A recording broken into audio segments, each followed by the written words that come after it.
patriarchy, but I also call it, I also call it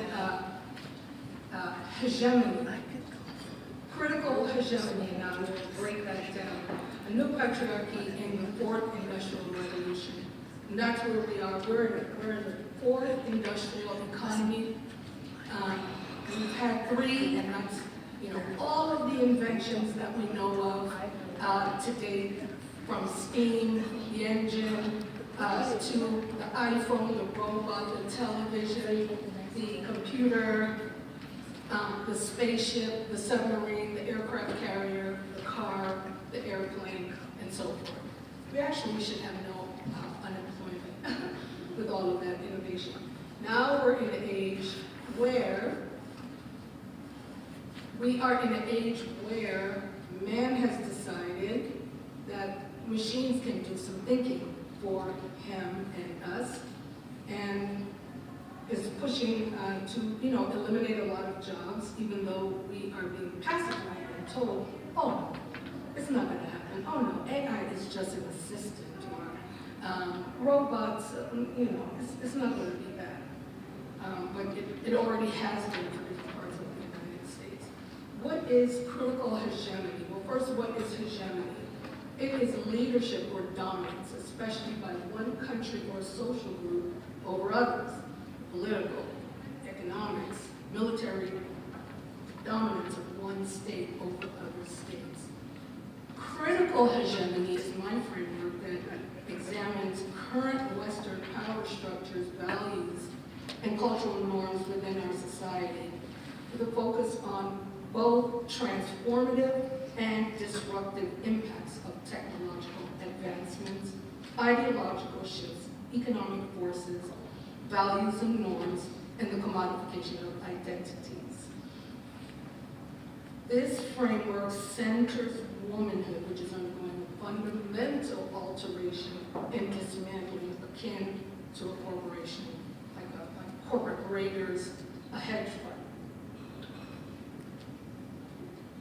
So I like to examine womanhood not only being challenged and redefined in this push where we are being forced, and Mary Lou spoke to some of this, from a Homo sapien existence towards a post-humanist future, but is also being commodified within capitalistic systems. So both an ideological shift and a commodification of women, womanhood inc., if you will. And we're also seeing so many other things happening in our culture, from pushing down statues and tearing up history, whether it's good or bad, whether it's transformative, whether it's positive, whether it's negative. We're seeing our history, our culture, our values and norms being torn up. In addition, along with the dismantling and disruption of womanhood. So critical theory examines disruption. And critical theory comes from the Frankfurt School, and I won't spend too much time on it, but it is a theory that has been, that explains the concept of disruption of Western culture. So disruption of our American history. Half of us don't even know the truth. Just a quick example, Susan B. Anthony. She's always being painted as a racist. Do we know this? Are we aware of this? Yeah. And she was not. Absolutely was not. She just didn't want any men to get the right to vote. She didn't want black men, Irish men, Asian men to get the right to vote before women got the right to vote. And when she said women, she said women. She didn't say white women. She said women. She even asked Frederick Douglass, how come you're not trying to fight for black women to get the right to vote? She even questioned him, challenged him. So we don't even know the truth, the full truth about our history in so many, I could just go, that alone could be a presentation. We're seeing the disruption of Anglo leadership. Everything is, you, the West, you're bad, you're bad, white guilt, blah, blah, blah, everybody is bad. Disrupting family systems, which I think pornography and so many other things happen. Disrupting K-12 education, higher ed. These college students, they have lost their minds. I don't even know.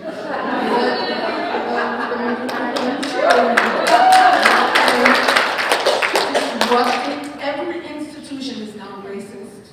Meanwhile, you know, we were on a good track, in my opinion. And the concept of disrupting patriarchy, perceived to be a battle cry from feminists to say, you know, shatter the patriarchy. That is a part of this critical disruption, whether it's good, bad, and please don't take my card away from me. Please, but I mean, I have to say it, you know, because these men and women, you see they throw it in our faces. That's what you asked for. What you're getting right now is exactly what you asked for. Who hears that from time to time? Yeah, it's very frustrating. And we are in a shift of competing hegemonies. I say Anglo, I meant to take Saxon out because sometimes people say, oh, it's not that. But Anglo hegemony and a critical or queer hegemony. Queer is a subset of critical hegemony, and I'm moving away from that term because I don't want people to say, oh, you're anti-LGBT, and I'm not. So I just have politicians here, but I could have put transhumanists, I could have put pornographers, I could have put, in Oregon, this citizen who really feels for sex workers submitted a 76-page document with business codes to try to legalize prostitution. Wow. I forget his name in Oregon. It was powerful. Had us up for hours all trying to put ideas together, but then he removed it and he was trying to get it to be a ballot initiative in Oregon and had business codes in there. So I say, I just have the politicians here, but these are our most, and when I talk about Anglo hegemony and critical hegemony, I'm not necessarily talking about political differences, but they're easier to see and understand, because I don't have the biotech people up here and all of that. But these are the ones, this side is trying to hold a line of what we're accustomed to, whether we like it or not. So whether we like it or not, we already know about how conservatives don't want abortion and blah, blah, blah. We already know when you're washing the dishes and you hear, oh, so-and-so is coming up for parole, you already know he's not going to get parole. Murdered children, sex predator, blah, blah, blah. You just keep going with your day. Because our normal life is that it's not going to get released to the community, much less in a residential area. Blah, blah, blah. And we know that, why am I blanking on her name? Huckabee. Sarah Huckabee was like, we're putting women back in the paper. Don't even try it. So, but she also believes in, no abortion. So, but anyway, this is the side we're accustomed to. We're accustomed to it, and it is a known battle. If there's going to be a battle, it's known. If you go and present, in California, we're completely ignored. If we go into Senate chamber, if we go and fight something, anybody from California, they're texting, talking, laughing while we're, pleading for children's lives, and they just keep going. Why? Because they're on this side, critical hegemony. And we're not reading the room, we didn't get the memo, And that's why we're going, that's not how any of this works. Oh, and the Scott Wagner, oh my goodness. The devil. Competing hegemonies, then, while they're fighting for dominance amongst each other, and when I say dominance, I mean, you see the American flag and then the Palestinian flag gets pulled up above it, or the rainbow flag, or the TQ flag gets moved up. Anybody raising a flag above your nation's flag is a problem.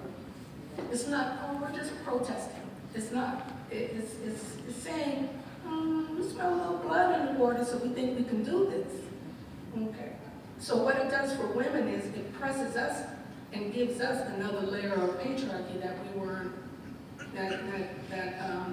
that that presses us down a little bit more.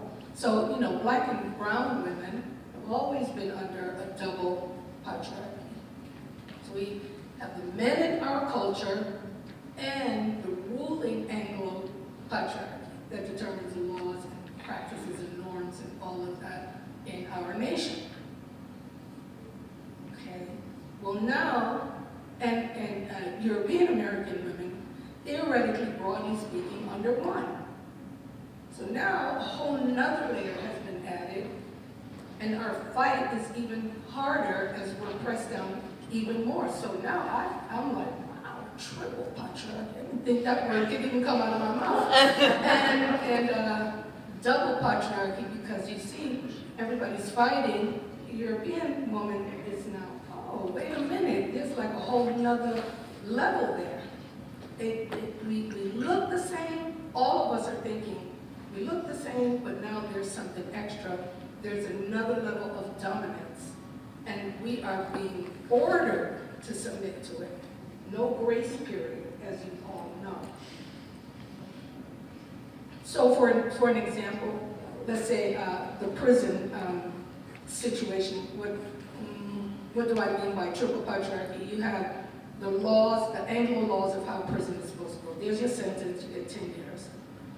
Then you have, sometimes, women of color will get even longer sentences because they're protecting the men in their culture, and they won't give up a name of a pimp or something like that, so they get the time. Not because of racism, but because they don't hand the man over. Dr. Farley and I, we talked about that. And then you have men coming into prison, and you can't do anything about it. And you're even transphobic if you don't like it. That's an example of triple patriarchy. Real quick one. So here we are in the beginning stages of a correction in which Western culture is being drastically altered and pushed into a new world, none of which we asked for. Post-humanism, we've spoken about that, where just the eradication, just this blatant and aggressive attempt to eradicate sexual dimorphism, to just beat mama bear down, take the woman apart and push us into the robotic parts, which is good. I mean, there are some transformative things. You know, if you're a paraplegic, please, let's go with the exoskeleton, but not with the womb outside of the woman's body. Feminine feudal capitalism is a term that I coined, meaning all of our parts were broken up into all of our parts, and people even profit off of our poverty. That's feudal capitalism, and the dismantling of the family, and a shifting economy. We already have parts of the United States that have really felt the onboarding of robotics, where the whole town is unemployed and in food lines. There's a powerful frontline report that spoke to that. And I remind people about bin Laden's word, Osama bin Laden, that the goal, his goal was that, and many are, is to bring down the West. And talked about war of 1,000 cuts, or death by 1,000 cuts. That you can take down the West with lots of little cuts, much easier than you can to be a frontal, direct, face-to-face warrior. And I look at the art of war often, and way before this thing that's been happening, and it just comes back to me all the time. An enemy within will burn its own country to the ground to rule over the ashes. So a lot of what's happening, people say, oh, it's Marxism, it's socialism, it's communism. Okay, it's possible, but we're participating, and we're moving forward, participating in it. We don't have to. You know, we have a lot more information in front of us than, say, China did back in the day, as they were succumbing and then eventually trying to rise out of the forces that brought Marxism and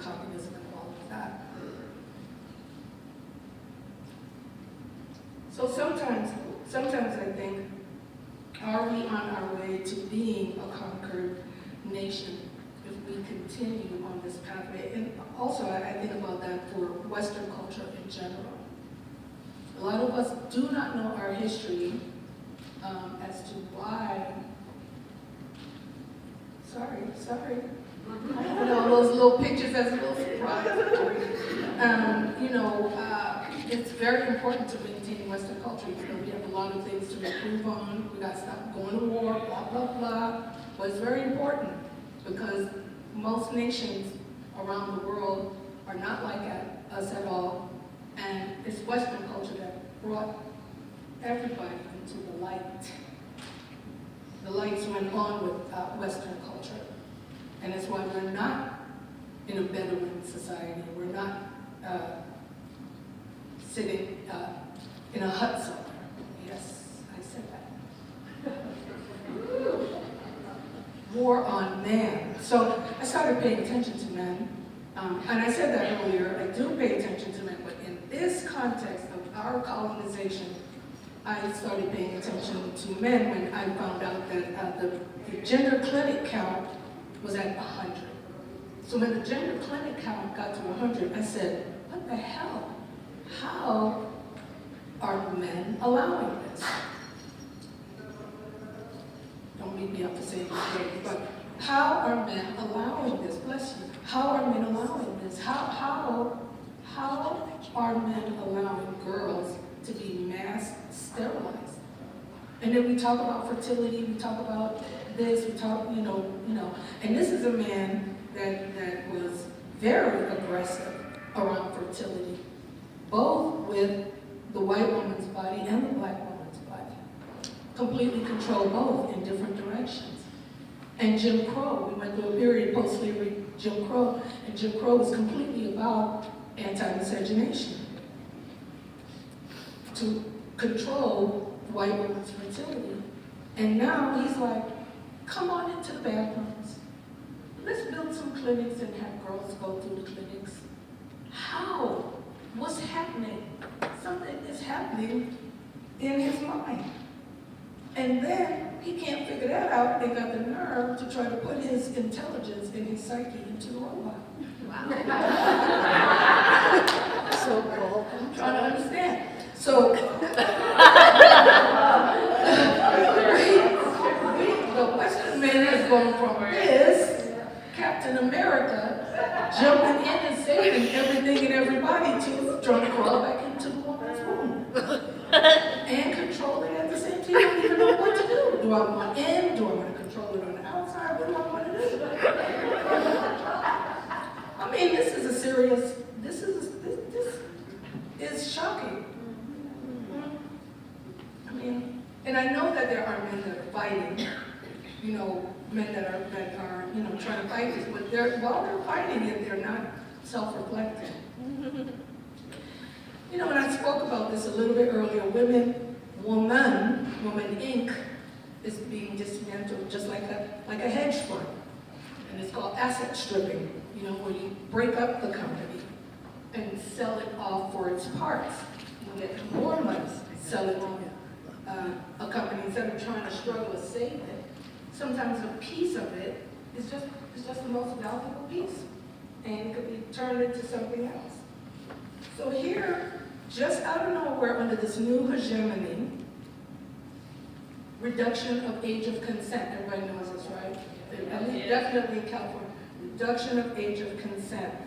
The K through 12 to gender industry pipeline. I mean, they are literally snatching children and forcing them into this and trying to incarcerate their parents. Early release of child murderers, pedophiles, and criminals.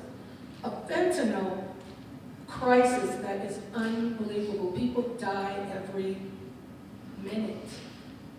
And there's been enough fentanyl confiscated at the border to take out the United States several times over. They're constantly kept because it's so lethal. Parental rights, what's that?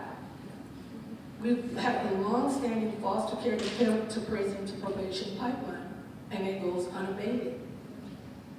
Prostitution, age of entry, 13 to 16 years, and we have the nerve to talk about legalizing it when it starts out as a crime.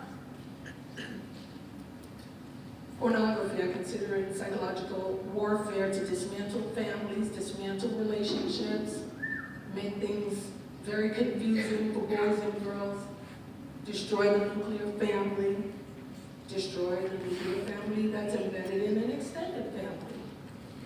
Just ensuring that girls, that people, that, you know, men, boys, and other girls look at girls as, you know, abusable property. So I consider it that, you know, in K-12, some books have been caught where they've slipped in stuff about sex work and HIV meds and things like that. I think there was a little book out of Canada, and then I think one here in the United States. And, you know, always talking about anal sex, and we know that there's nothing going around with anal sex for the moment. There's absolutely nothing. You can publish the 25 steps to enjoying anal sex. If you have the 25 steps, okay.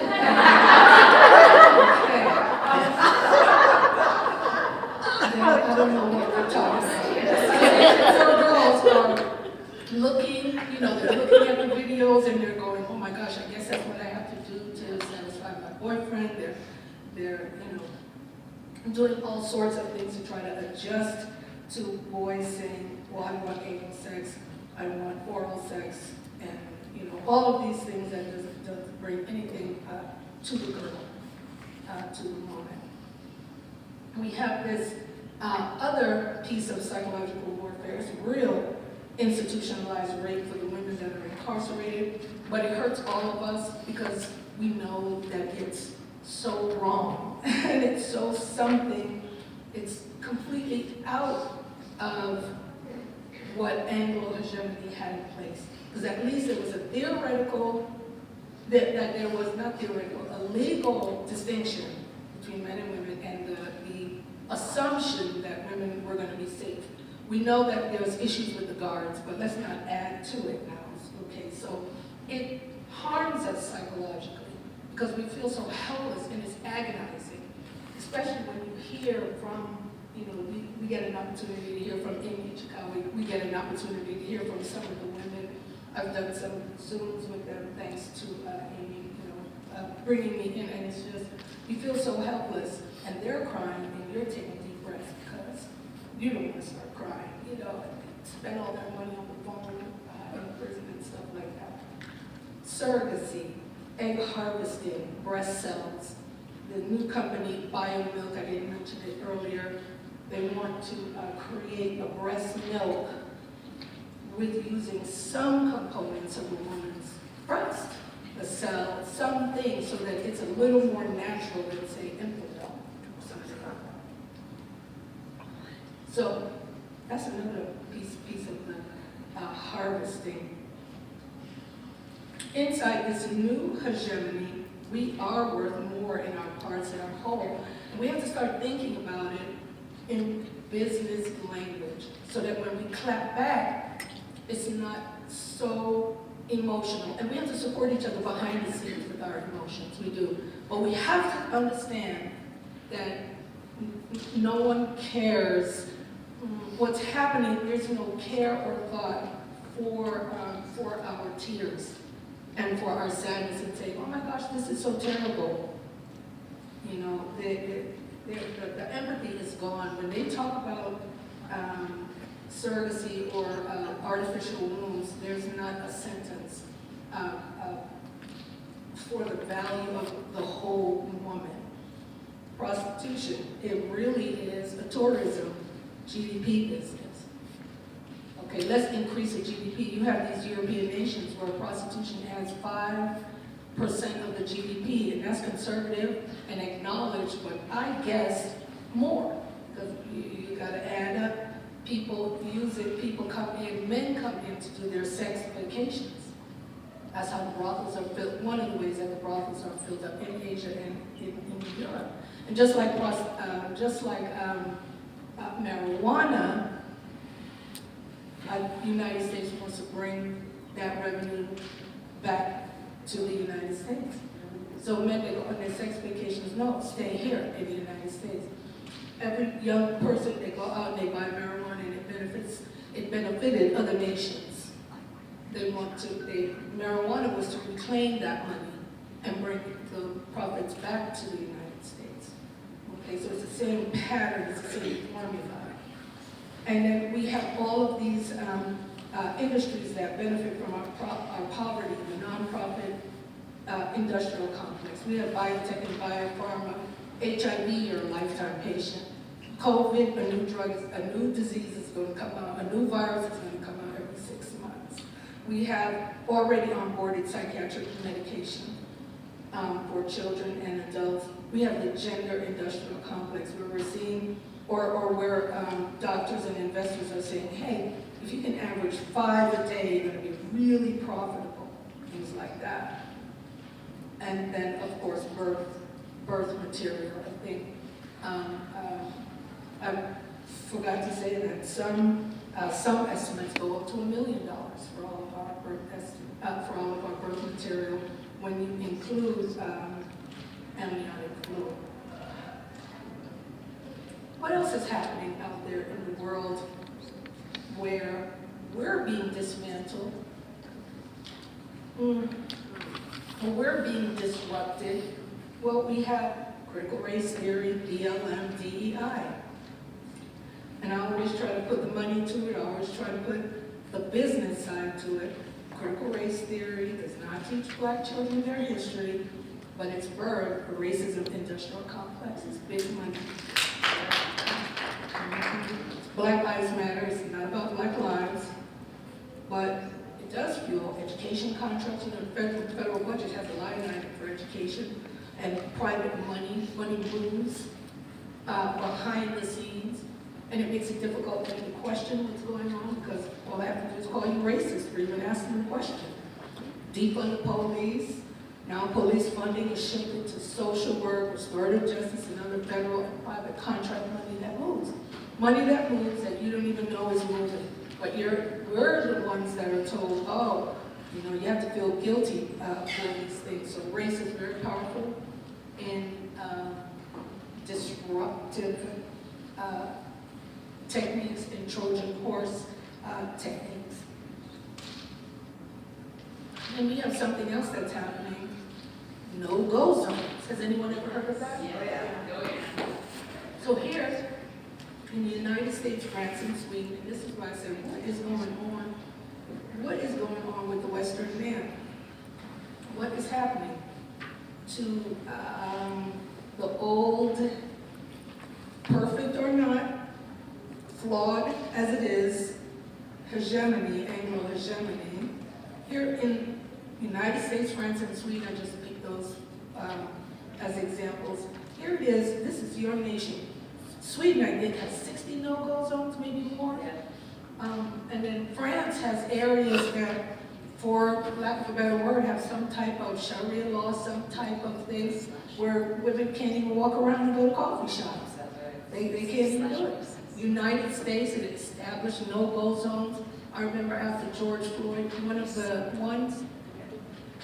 one area they established a no-go zone, and like day 1 of the no-go zone, a pregnant woman was thrown off the roof. And like day 3 or 4, a second pregnant woman was thrown off the roof. Everybody's just wild, running around, and would not allow the ambulance to come in. They were, this is our land, this is our territory, okay. So now you have to think, how did the Swedish man, the French man, how did he allow another man to step into his territory and establish a government inside of the government? That's powerful. That's powerful. That's nicking at your authority, nicking at your power. In the United States, how do you set up a second government? Because that's kind of what it is. I didn't talk about it. You know, areas that are officially kept off limits by the government and law enforcement to enter. It's kind of essentially like a second government. And really, he shouldn't be allowed. It doesn't matter what anybody's rights are. So it signals weakness on the part of the government that allowed it. And you can't signal weakness. You signal weakness, now you have blood in the water and the sharks come. And they circle opportunistically. I'm really gonna lose my card. I'm sorry. We can talk and work it out. I mean, and then globally, globally, you have people. They're like, look, we can kind of taste it. You know, let's go after the dollar. Let's go after the petrodollar. Let's go after the dollar. Let's create our own system outside of American power. So we have BRICS: Brazil, Russia, India, China, South Africa, and by extension, Western, other Western nations. This is the BRICS. South Africa was the last to be added. BRIC was around for quite a while, and now half of the world is on the waiting list. From Uzbekistan to Burkina Faso, everybody's on the list. Because they want to come together and create currency or start using each other's currency and edge out the American dollar. So all of this stuff is happening. This is what's worrying men. And then when we speak up, they're like, "You asked for this." So I've done this a couple times. I've experimented. When they've said that, I've clapped back and I said, "Well, you did. You allowed BRICS."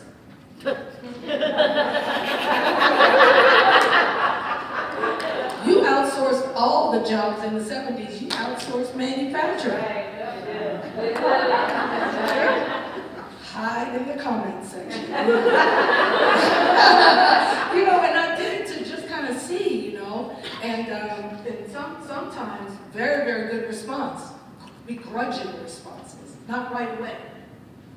Like the next day, there were some likes, and then the day after, it's kind of like licking wounds and then come back, and you had to give it up a little bit, because you did outsource jobs. You can't say feminism destroyed the family.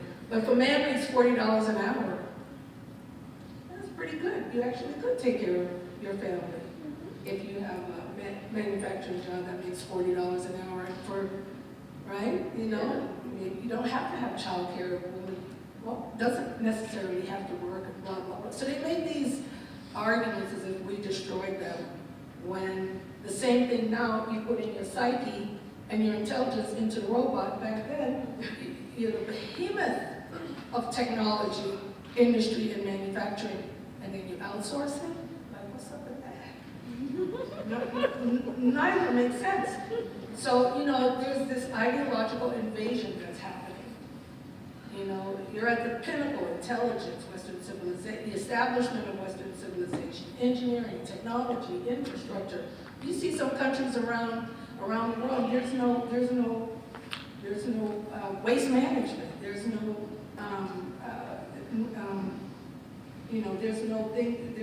there's no infrastructure. Science and medicine, law and order and military strength, and he assumes that it cannot be overtaken because he's accustomed to physical power: bombs, guns, drones, tanks, boots on the ground. Not your head, not your mind, no blind spot. His blind spot is, I'm not seeing this. And now I'm starting to wake up. You see some of the men out, they're so upset. I don't know if I can say their names. But what the hell, Rufo and Lindsay, Walsh, these guys, they're so mad. And they don't self-reflect. They don't say, wow, one of them just did a talk just to all Jennifer Billick's work, and then named Judith Butler and 2 or 3 other women. Let's just skip John Money. Let's skip Foucault. Let's skip Volmar Sigurd. Let's just skip all the heavy hitters, and let's just mention the women. You know what I mean? So it was like shifting that, when really, ouch, you kind of,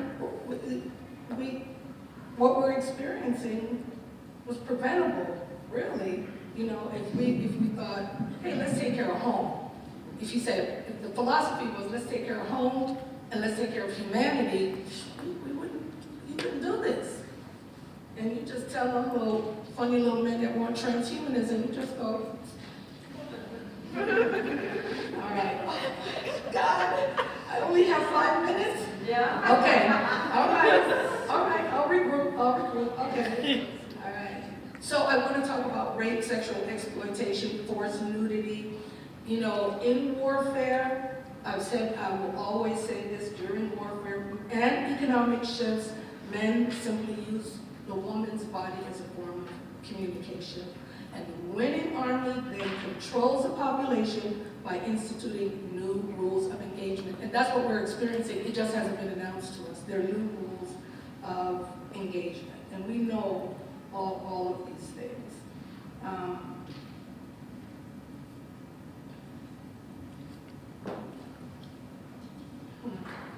The colonization and commodification of the woman in the fourth industrial revolution has turned the woman into currency, and the woman in this new hegemony is the war prize.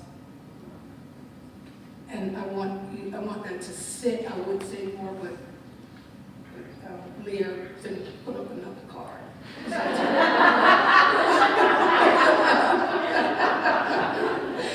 You know, we are just experiencing a powerful shift, and it has to do with the economy. It has to do with opportunity from multiple people, entities, pornography, prostitution, biotech, biopharma, the nonprofit industrial complex, the transhumanists that want to push us out and drag us down with their little proclivities. They're dragging all of us down with them. Here's the new hegemony. It's all over the place, and we talked about this. You know, just our little parts. The gender industrial industry is profound, sterilizing and psychologically changing, radicalizing a whole other generation. All right, just a reminder, ladies, we're Romanians. We stood alone as an ethnic group. We're Romanians. If we were an ethnic group, I know we're from all different backgrounds, but if we were an ethnic group, it would be crystal clear what's happening to us. And it wouldn't be called racism, ethnocentrism. It would be called, it would be so that colonialism, cultural genocide, ethnic cleansing. When I say ethnic cleansing, the systematic forced removal of ethnic, racial, and religious groups from a given area. We've been pushed out of our spaces. Racism, linguistic imperialism. I consider it racism.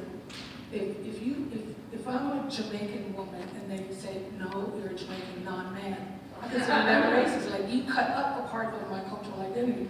If you're a Dutch woman and somebody says you're a Dutch clitoris haver or something like that, you chopped up that woman's Dutch heritage. So anyway, just a thought for any attorneys in the room. Linguistic imperialism, the transfer of erasing our language and forcing us to speak another language. All right, can I squeeze in the call to action here? This is the last one. Okay. Okay. I want us to pay attention to decisions made about our economy. We have a right to participate in being deciders. Job losses and hits to the economy will increase the downward pressure on our value or on us as war prize. We are getting pressed down, and it's slow, and it's multi-pronged, so it's hard to keep track of it over time. Make it a practice to remind all audiences that all laws that have been put in place is against our will. We do not consent. No compromise. There's no compromise. We do not consent. You see, in pornography, they need the girl to say she consented at the end to ease the guilt. And so we need to say we don't consent so that they can go, but what about? And we go, no, I said what I said, we do not consent. Make it a practice to say, you take the dollar sign off of us and our children. You stop So they're like, well, you know, there's intersex, you know, the usual distractions that they do. Well, there's, a cis man, this, no, take a dollar sign off of us. It doesn't matter what they say. You answer with that in some way, shape, or form. Don't get caught into, well, some women don't have ovary, you know, all of those ways that they have gotten us to struggle to explain our biology. They know, and just know that they know. So keep it pushing. Create alliances with organizations fighting for a return to normalcy. And finally, do not accept any of this slave language, never come.